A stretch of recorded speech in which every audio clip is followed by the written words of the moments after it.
नमस्कार, स्वागत है आपका न्यूज बाइस्कोप में। सबसे पहले बाइस्कोप के तमाम दर्शकों को स्वतंत्रता दिवस की ढेर सारी शुभकामनाएं। पूरा देश 78वां वर्षगांठ स्वाधीनता का मना रहा है। हर तरफ जश्न और उल्लास का माहौल है। लेकिन जब सुबह 15 अगस्त के दिन जब आपकी आंखें खुलती हैं तो इंतजार किस बात का होता है?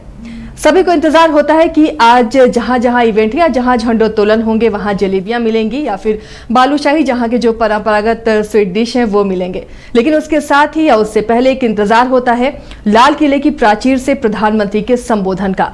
आज प्रधानमंत्री नरेंद्र मोदी ने लाल किले की प्राचीर से आज जो संबोधन दिया है वो देश और दुनिया के लिए एक खास तरह का मैसेज था उस पूरे भाषण में। और उसी भाषण पर, पीएम के उसी भाषण पर आज हमारी ये पंचायत होगी और उससे हम बताएंगे कि उस भाषण में क्या और कैसे दिखा। बिल्कुल, और आपने एक ही बात में बहुत सारी चीज़ें समेट दी। वो ये है कि बचपन की कुछ यादें आपको भी याद आ रही होंगी। वो बातें जब 15 अगस्त 26 जनवरी का समय आता है तो जो बच्चों के मन में पहली बात आती है वो शायद ये आती है कि झंडोत्तोलन के साथ साथ वो जलेबियाँ खाने को मिलेंगी, मुँह मीठा करने का मौका मिलेगा। वो हमारी पीढ़ी में तो और ज़्यादा, हम लोगों के ज़माने में तो और ज़्यादा था। आज के बच्चे तो थोड़े स्मार्ट हो गए हैं, वो कुछ और भी खाना पसंद करते हैं। बहरहाल, लेकिन जो सबसे इम्पॉर्टेंट बात है कि 15 अगस्त के मौके पर प्रधानमंत्री जो लाल किले से बोलते हैं उसका बड़ा महत्व होता है। तो आज हम, आप, उदय और रंजन चारों बैठे हैं इसी पर चर्चा करने के लिए कि दरअसल क्या प्रधानमंत्री ने उन सारे मुद्दों को छुआ जो कि जिनकी चर्चा अभी हाल में हुई है। ये तो सही है कि उन्होंने खुद ही घोषणा कर रखी थी कि ऑपरेशन सिंदूर पर बातचीत होगी, तो उसके 100 दिन पूरे हुए हैं तो उस पर भी एक जश्न होगा साथ में। ये एक बड़ा फैक्टर था।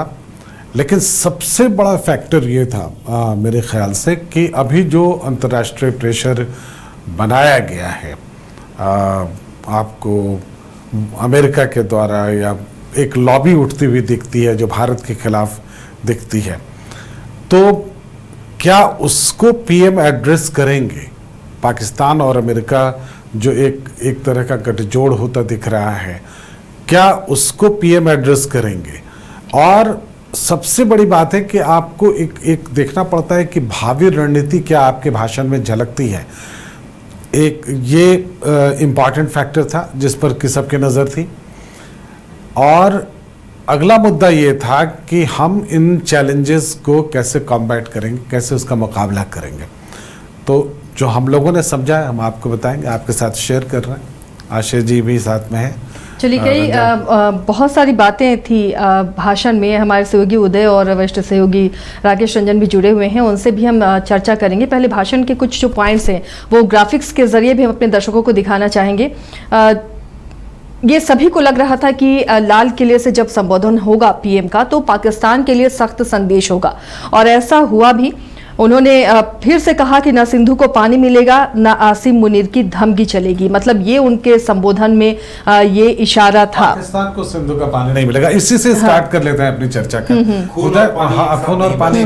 हालांकि इसमें कोई नई बात तो नहीं है उदय, ऐसा लगता है कि ये बात तो बार बार वो कहते रहे, लेकिन लाल किले से इस बात के कहने का क्या मतलब आप समझते हैं?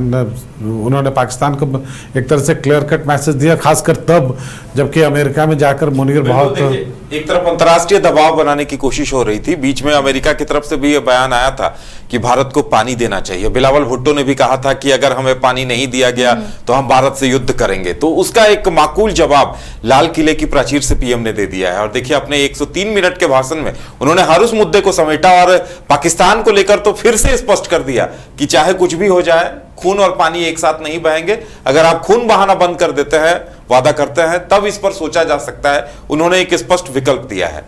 रंजन, कितना इसको किस तरह से कहा जाए, बहुत कड़े संदेश इसको के रूप में इसको देख सकते हैं हम, या आपको लगता है कि इसमें कोई जगह छोड़ी गई है? जब 15 अगस्त पर प्रधानमंत्री के संबोधन की बात थी तो कुछ दिन पहले से हर व्यक्ति के मन में ये जिज्ञासा थी कि जो दुनिया का सबसे ताकतवर देश है उसको संदेश देना है। क्या प्रधानमंत्री लाल किले से वो संदेश देंगे। तो आज उसका जवाब मिला कि हाँ बिल्कुल देंगे, और पाकिस्तान का नाम लेकर और अमेरिका का नाम लिए बगैर ही उन्होंने वो संदेश देने का काम किया है। देखिए, पाकिस्तान के लिए जो सिंधु का पानी नहीं मिलेगा, ये बातें तो ऑपरेशन सिंदूर के दौरान या उससे पहले ही क्लियर हो गई थी कि वो पानी नहीं मिलेगा।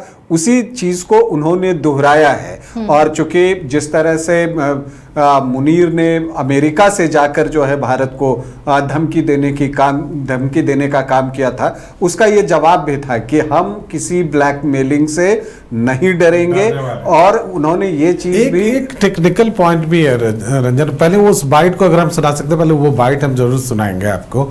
एक टेक्निकल बात भी उन्होंने कही जिस पर जो मुझे लगता है कि भारत का आगे चलकर एक स्टैंड भी होने वाला होगा। वो ये है कि वो नदियां यहीं से निकलती हैं, ओरिजिन उनका यहाँ पे है, और उसके पानी पर ज़्यादा अधिकार अगर पाकिस्तान का तो टेक्निकली भी गलत है।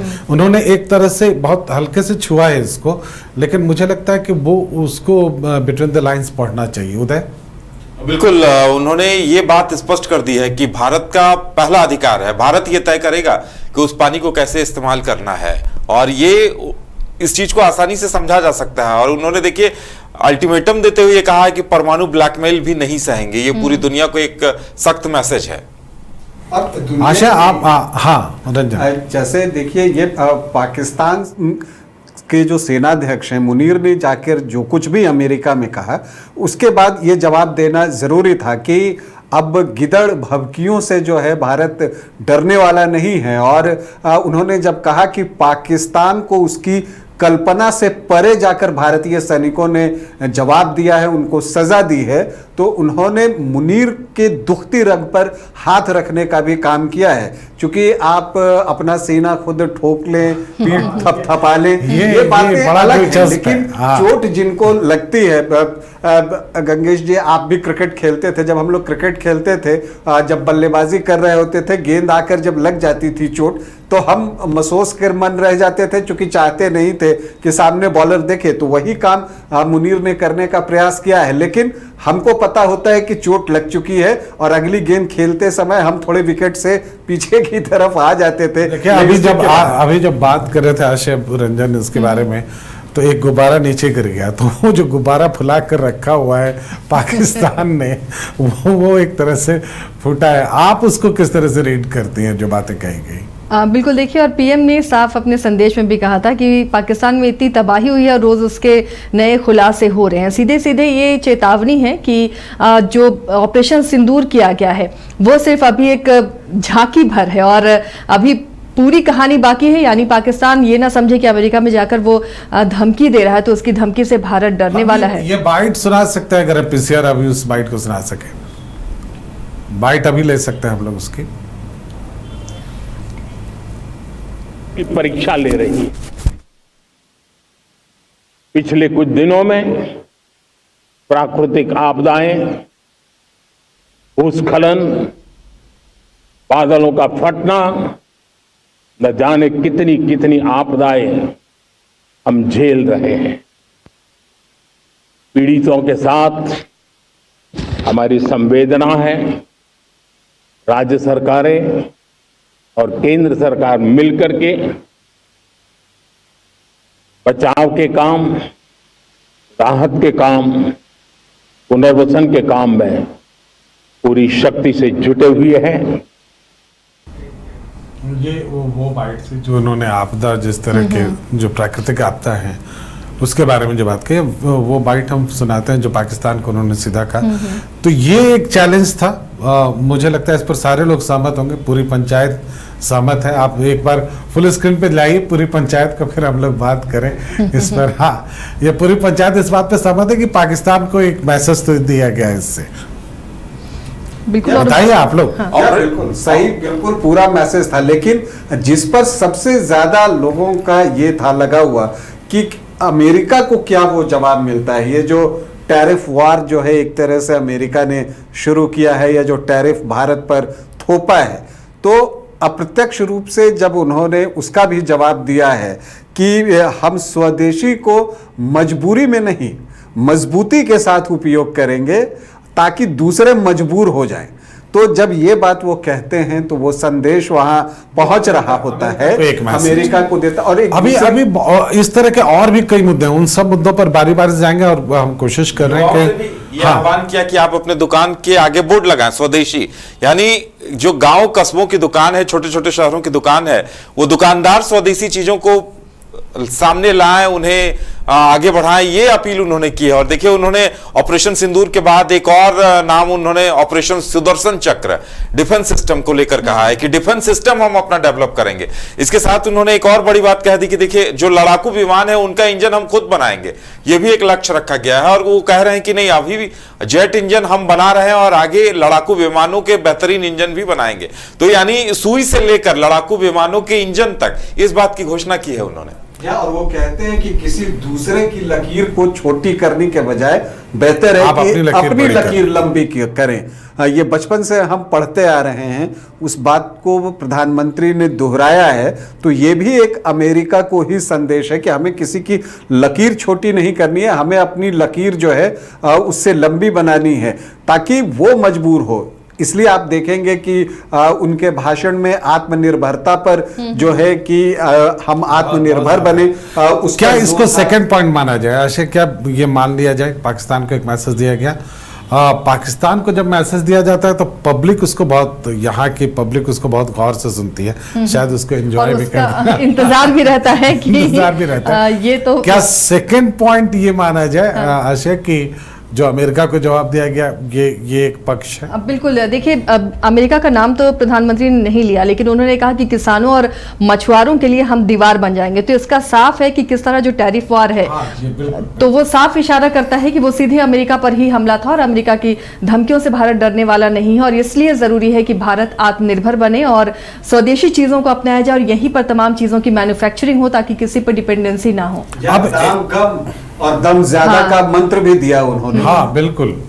तो क्या अमेरिका को उदय लगता है कि अमेरिका को क्लियर कट मैसेज चला गया कि वो जो वहां बैठकर ट्रंप टैरिफ और बाकी सारे मुद्दों पर कोशिश कर रहे हैं कि किसी भी तरह से भारत झुक जाए, क्या उसको मैसेज मिल गया कि साहब ऐसा कुछ होने वाला नहीं है?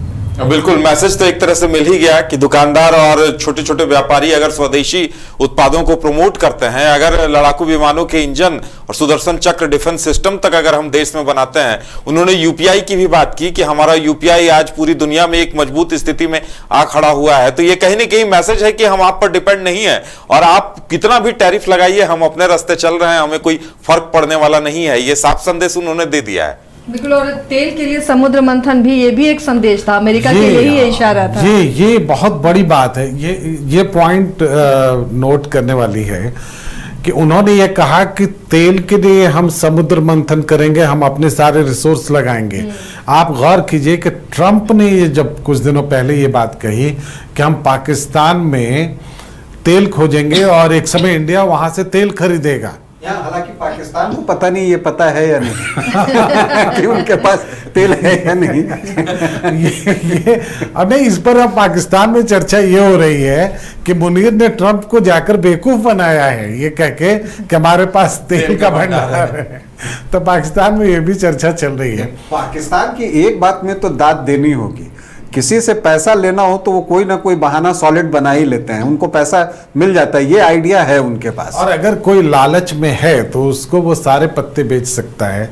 तो ट्रंप तो अभी किसी भी तरह से वहाँ की, क्योंकि ये तो मानना होगा कि अमेरिका की इकोनॉमी पर भी अभी इस वक्त बहुत प्रेशर है। और ये देखिए, जो समझते हैं इकोनॉमी को वो इस बात की बात भी कर रहे हैं, ये समझने वाली बात है कि ये जो आप टैरिफ लगा रहे हैं, ये अल्टीमेटली टैरिफ का भार वहाँ अमेरिका के लोगों पर पड़ना है। और अगर टैरिफ, देखिए टैरिफ लगाने का मकसद क्या है इसको समझने की ज़रूरत है। टैरिफ से आप जब लगाते हैं तो इससे आपको एक पैसा तो मिलता है, चलिए ठीक है, लेकिन वो पैसा जो आप टैरिफ लगाने वाली कंट्री से लेंगे, वो पैसा वो कंज्यूमर कहाँ का यूज़ देगा?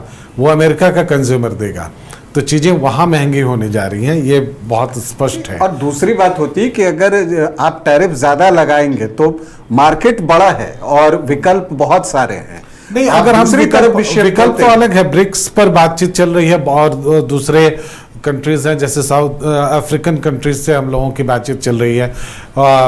रशिया उसके लिए तैयार है, चाइना ने अभी ग्रीन सिग्नल का बहुत फेथफुल नहीं है, लेकिन फिर भी चाइना ने अभी कहा है कि वो भी चाइना की बात आपने की है गंगेश जी, तो ये जो अमेरिका और पाकिस्तान की अब जो नई दोस्ती पनप रही है दूसरे लेवल पर, तो चाइना इसे किस रूप में देखेगा? ये दिलचस्प है चूंकि चाइना भी उसी तरह से सकते में है जिस तरह से इंडिया है। क्योंकि इंडिया की पूरी पॉलिसी पिछले कुछ वर्षों से वो ये थी कि इंडिया और अमेरिका के बीच में कुछ साझा डेवलप हो जाए, लेकिन वो डेवलप होते ही अचानक और बहुत अच्छे तरीके से वो चल भी रहा था और ऐसा लग रहा था कि भारत और अमेरिका के बीच में कुछ बढ़िया टाई अप हो जाए, लेकिन अचानक ट्रंप आते हैं और एकदम फ्रेंडली जेस्चर से उनका दुश्मन जैसा रवैया हो जाता है। तो ये परेशानी होती है। तो उदय, क्या लगता है अब ये क्लियर कट मैसेज है अमेरिका को कि भाई आपके कुछ भी बोलने से ज़्यादा फर्क यहाँ पड़ने वाला नहीं है, इंडिया अपनी ही गति से चलेगा?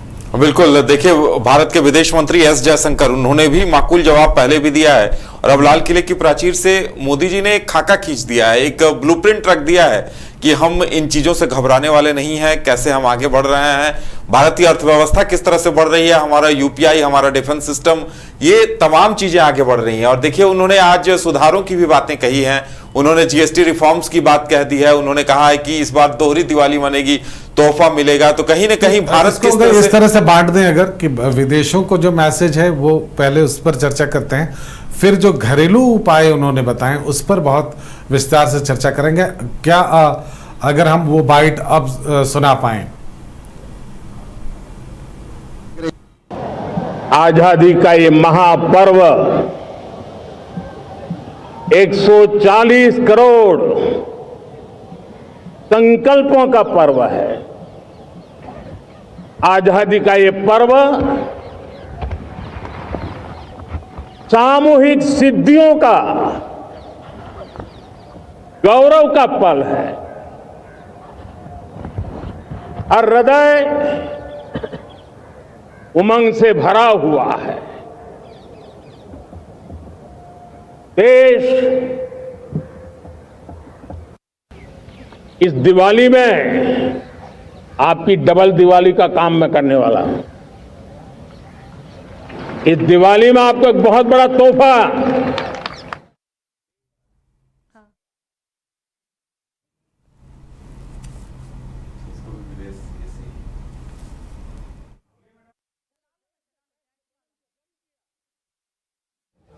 टैक्स की व्यवस्थाओं को सरल किया और 8 साल के बाद समय की मांग है कि हम एक बार उसको रिव्यू करें। हमने एक हाई पावर कमेटी को बिठा करके रिव्यू शुरू किया, राज्यों से भी विचार विमर्श किया और मेरे प्यारे देशवासियों, हम नेक्स्ट जनरेशन जीएसटी रिफॉर्म्स लेकर के आ रहे हैं। ये दिवाली के अंदर आपके लिए तोहफा बन जाएंगे। सामान्य मानवीय की जरूरतों के टैक्स भारी मात्रा में कम कर दिए जाएंगे, बहुत बड़ी सुविधा बढ़ेगी। हमारे एमएसएमई, हमारे लघु उद्यमी, इनको बहुत बड़ा लाभ मिलेगा इस दिवाली में। चले, जिस जीएसटी के बारे में बात हो रही थी, उदय जिस पर बातचीत कर रहे थे, तो जो विदेशों वाला मामला था, जो अमेरिका और पाकिस्तान को समझाने वाली बात थी, वो बहुत साफ है। अब सवाल ये उठता है जो दूसरा पार्ट है जिसमें घरेलू बातचीत है, घरेलू चीज़ों में क्या सहूलियतें होंगी या क्या कमिटमेंट है, वो उस पर जब बात करते हैं तो उसमें पहली जो घोषणा उन्होंने की वो ये है कि जीएसटी को लेकर जीएसटी कम किए जाएंगे और इस बार की दीपावली जो है वो डबल धमाके वाली होगी। तो मतलब यह है कि दीपावली के अवसर पर कुछ खुशखबरी की आप उम्मीद कर सकते हैं। शायद उदय उसी तरफ इशारा कर रहे थे। बिल्कुल, देखिए ये भी एक दुनिया को संदेश है कि हमारी अर्थव्यवस्था इतनी मजबूत हो गई है और अर्थव्यवस्था मजबूत होने की निशानी है कि जीएसटी पे जो जानकारी सामने आ रही है कि अब सिर्फ 2 सेगमेंट होंगे, 2 क्राइटेरिया होगा, 5% और 18%। हालांकि खुलासा नहीं हुआ है अभी तक, लेकिन जो सूत्रों के हवाले से आ रही थी, इसी का संदेश उन्होंने दिया है। ये एक बड़ा तोहफा होगा। और कुछ चीजें जो क्या कहता है कि जो सिगरेट और शराब जैसी चीजें हैं, उन पे सीधे 40% का एक अलग टैक्स स्लैब होगा। तो उम्मीद की जानी चाहिए कि ये भी पूरी दुनिया को एक मैसेज है कि हमारी अर्थव्यवस्था इतनी मजबूत है। पीएम मोदी ने साफ कर दिया है, स्वरोजगार, स्वदेशी और इसके साथ साथ जीएसटी का तोहफा। अब बिल्कुल देखिए, बिहार में चुनाव है उदय, और डेमोग्राफी को लेकर बहुत चर्चा हो रही है। इस पर भी पीएम ने संदेश दिया है। उन्होंने अपने संबोधन में कहा है कि मैं आज एक चिंता और चुनौती के संबंध में आगाह करना चाहता हूं कि सोची समझी साजिश के तहत देश की डेमोग्राफी को बदला जा रहा है, एक नए संकट के बीज बोए जा रहे हैं। लेकिन जब आपने बिहार चुनाव की बात की और जीएसटी का जो स्लैब कम हो रहा है जिसमें कि चीजें सस्ती होंगी, वो भी दिवाली का ही तोहफा है और बिहार में चुनाव भी इसी के वक्त होगा। तो मुझे लगता है कि ये भी एक पहलू है कि आप कह सकते हैं कि बिना बिहार चुनाव का नाम लिए लाल किले से उन्होंने बिहार चुनाव की व्यवस्था जो है वो करनी शुरू कर दी है कि अगर उस वक्त आता है और ज़रूरी चीज़ों की कीमत कम होती है तो एक संदेश तो जाएगा ही। और शायद उस वक्त जो है मॉडल कोड ऑफ कंडक्ट भी लगा हुआ होगा, तो इसलिए इसकी घोषणा पहले ही हो गई समय से। तो अब जो है इसे लागू करने में कोई बहुत दिक्कत नहीं होगी, तो वो एक लाभ मिल सकता है। औपचारिकताएं पूरी की जाएंगी, उसको जब तक इम्प्लीमेंट किया जाएगा तो शायद दीपावली का वक्त आ जाएगा। देखिए, घुसपैठ को लेकर उन्होंने साफ कर दिया है कि सीमांचल के जो जिले हैं, खासकर सीमावर्ती इलाके हैं, चाहे वो पाकुड़ और संथाल का इलाका हो, चाहे बिहार में कोसी सीमांचल का इलाका हो, बांग्लादेश बॉर्डर का इलाका है, उन्होंने कहा कि ये डेमोग्राफी बदलने की एक साजिश रची जा रही है। और उन्होंने साफ कहा है कि आदिवासी माओवादियों को कहीं न कहीं झांसे में लिया जा रहा है, उन्हें शिकार बनाया जा रहा है, और इसके लिए उन्होंने एक मिशन भी लॉन्च करने की बात कही है। हालांकि उसे कैसे इंप्लीमेंट करेंगे इस बारे में नहीं बताया है, लेकिन उन्होंने इतना जरूर कहा है कि इस पर काम चल रहा है। हाई पावर डेमोग्राफी मिशन की बात उन्होंने कही है कि ये होगा। और ये ऐसे भी बीजेपी जब विपक्ष में भी था तब से ये मुद्दे वो उठाता रहा है। डेमोग्राफी चेंज को लेकर उसकी जो है हमेशा एक चिंता रही है और उसे वो समय समय पर जाहिर करती रही है बीजेपी की, जहां तक बात है अब सरकार में है। अब इसमें एक बात कॉमन ये है कि घुसपैठ को लेकर सभी सरकारों ने चिंता व्यक्त की है। ये पहले बीजेपी पहली सरकार नहीं है, इसके पहले भी हुआ। हाँ, ये अलग बात है कि जैसे ही वो सरकारों का पर्पस सॉल्व होने लगता है वो उससे पीछे हट जाती है। मैं अभी उसकी जानकारी ले रहा था, तो लगभग सभी सरकारों ने, वो चाहे कांग्रेस की सरकार रही हो या मिली जुली सरकार जब रही 90 के दशक में, उन सभी के गृह मंत्री ने अपने अपने तरह से इस बात पर चिंता जताई थी कि घुसपैठ बड़ी संख्या में हो गई है और इससे इंडियन रिसोर्स पे बहुत ज़्यादा असर पड़ रहा है। और आज जो बातें उन्होंने कही, और उससे अपना अगला सेगमेंट भी रिलेट होता है कि यूथ को किस तरह से उन्होंने समझाया है।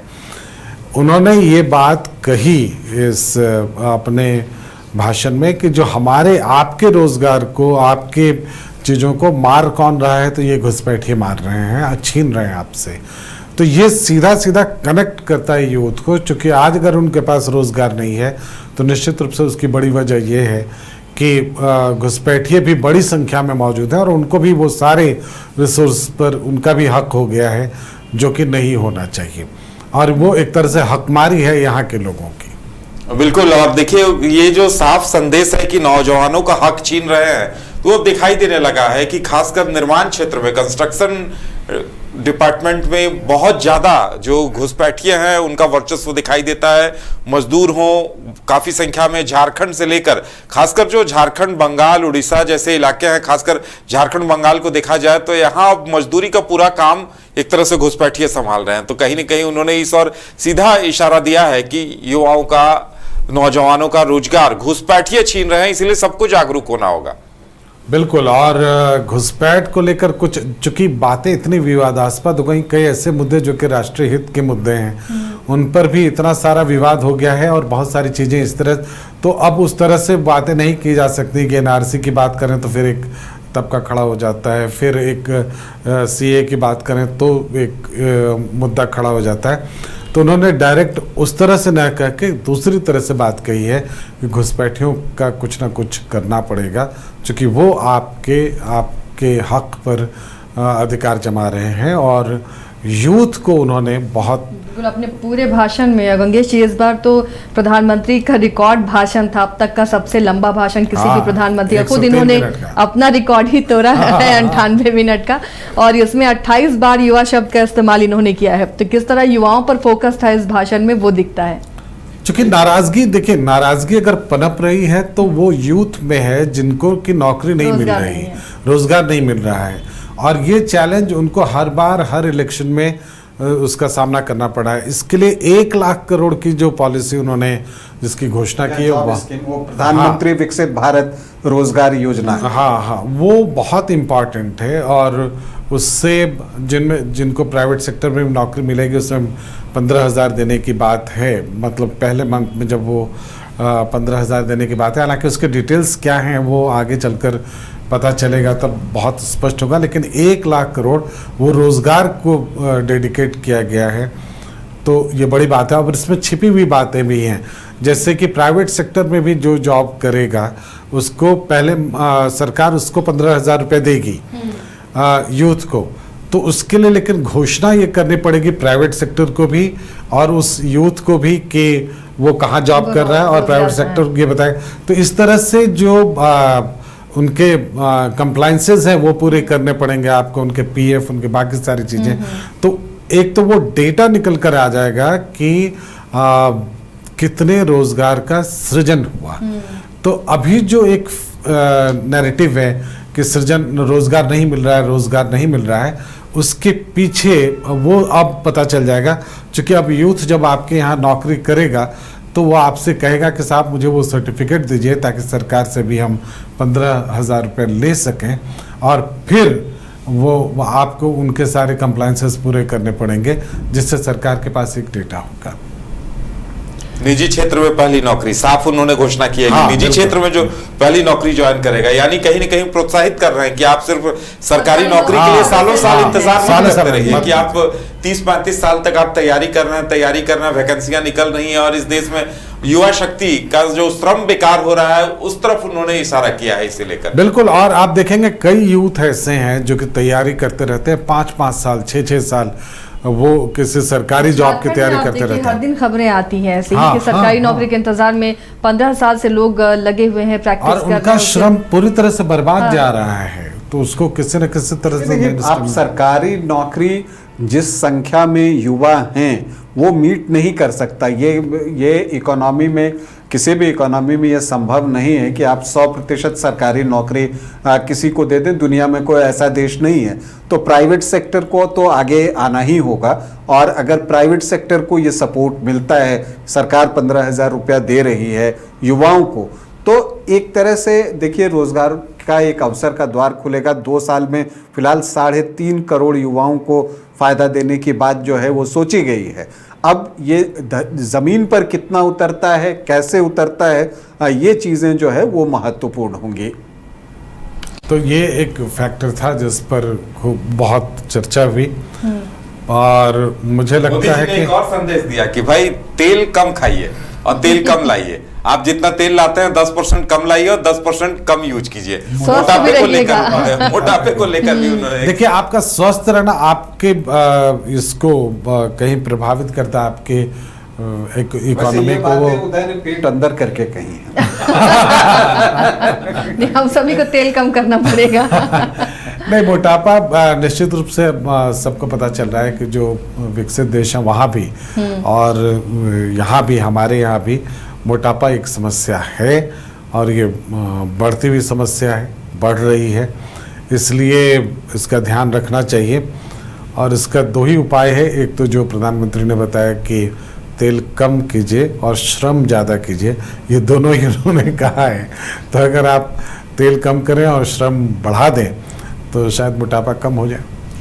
तो 103 मिनट के इस भाषण में मुझे लगता है कि प्रधानमंत्री ने हर चीज़ों को छू लिया है। वो पड़ोसी देश को भी एक तरह से बता दिया कि भारत से पंगा लेना इतना आसान नहीं है, आगे भारत आपका बहुत कुछ बिगाड़ सकता है। साथ ही अमेरिका को भी बिना नाम लिए अपनी औकात पर ला दिया है। इसके साथ ही जितने घरेलू जो चीज़ें थी, घरेलू घोषणाएं थी, वो भी प्रधानमंत्री के भाषण में थी। युवाओं के लिए भी बहुत कुछ था, आम लोगों के लिए भी बहुत कुछ था। या सुदर्शन चक्र मिशन की जो बात उन्होंने कही है, हाँ, ये बहुत एक इम्पोर्टेंट महत्वपूर्ण फैक्टर है है। जिस पर हम लोगों को चर्चा और ये भी कहा उन्होंने 10 साल में देश का हर कोना अब सुरक्षित होगा। जी हाँ, और देखिए आप अनुभव से सीखते हैं। जो अभी ऑपरेशन सिंदूर के दौरान जो पाकिस्तान की तरफ से हमले हुए और हॉस्पिटल्स, धार्मिक स्थल पे जो है पाकिस्तान की तरफ से हमले किए गए, तो वो एक अनुभव बताता है। और इसलिए प्रधानमंत्री ने कहा कि जब ये सुदर्शन चक्र का सुरक्षा कवच बनेगा तो उसमें हॉस्पिटल्स भी शामिल होंगे, धार्मिक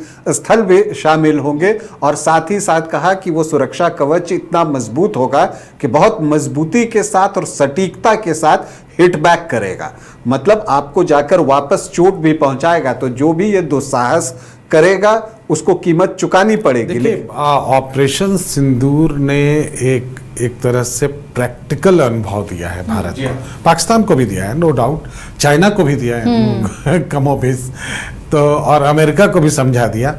ऑपरेशन सिंदूर से ये समझ में आ गया कि हम एयर डिफेंस किस तरह से कर सकते हैं, क्योंकि एयर डिफेंस में लगभग भारत को 99% तक सक्सेस हम कह सकते हैं, अगर 1% हम छोड़ते हैं। हालांकि 1% का भी मुझे उस तरह से इल्म नहीं है कि कहाँ पे वो डैमेज हुआ है, लेकिन 99% सक्सेस है। तो उससे एक बात निकल कर आती है कि भविष्य में अगर जिसके लिए उन्होंने बार कहा भी है कि परमाणु बम की धमकी से हम डरने वाले नहीं हैं, तो उसके पीछे रीज़न ये है कि आप परमाणु बम घर में आके तो मारने नहीं आएंगे, आप आएंगे एयर से ही, और एयर डिफेंस हमारा इतना सशक्त होगा कि वो इतना आसान नहीं होगा। किसी न किसी पर परमाणु बम राइड करके ही आप डाल सकते हैं।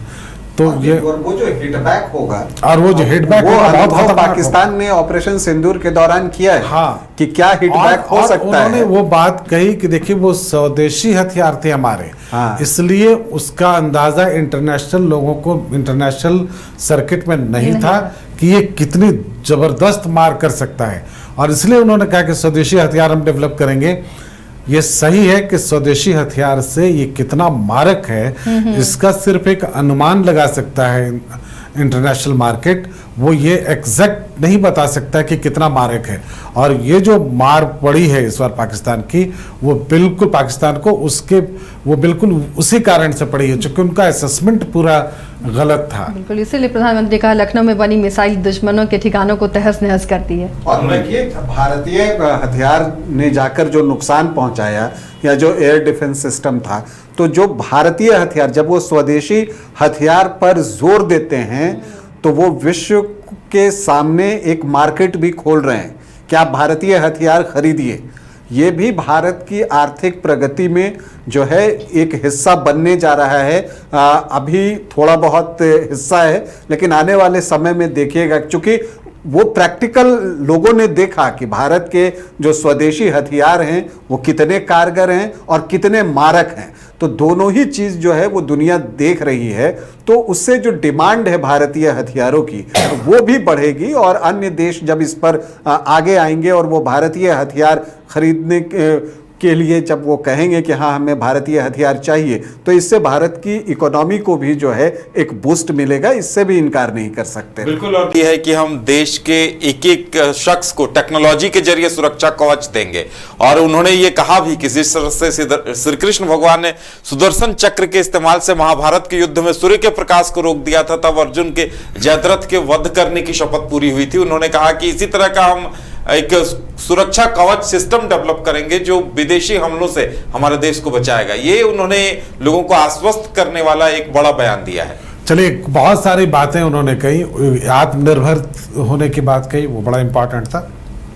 देश को भरोसा दिलाया कि तीसरे नंबर की इकोनॉमी हम बनेंगे और हम ही इसकी घोषणा लाल किले से करेंगे। ये भी बताता है कि निकट भविष्य में होने वाला है। 2047 में हम विकसित राष्ट्रों के बीच में आ जाएंगे, ये बात उन्होंने कही। तो एक तरह से ऊर्जा का संचार किया, यूथ के लिए भी बहुत सारी बातें की, पाकिस्तान को समझाने की कोशिश की, अमेरिका को बताया कि हम आपसे डरने वाले नहीं हैं, न टैरिफ से न ट्रंप से। तो फिलहाल उनके 103 मिनट के भाषण को हम लोगों ने बहुत संक्षेप में समझाने की कोशिश की। बिल्कुल, अब वक्त भी हो चला है तो सभी अब एंजॉय कर रहे हैं आज़ादी को, और आज़ादी के साथ अपने कर्तव्य को भी ज़रूर याद रखें। तो एक बार फिर से हम सभी की तरफ से आप सबको स्वतंत्रता दिवस की ढेर सारी शुभकामनाएं। हमें दीजिए इजाज़त। नमस्कार। जय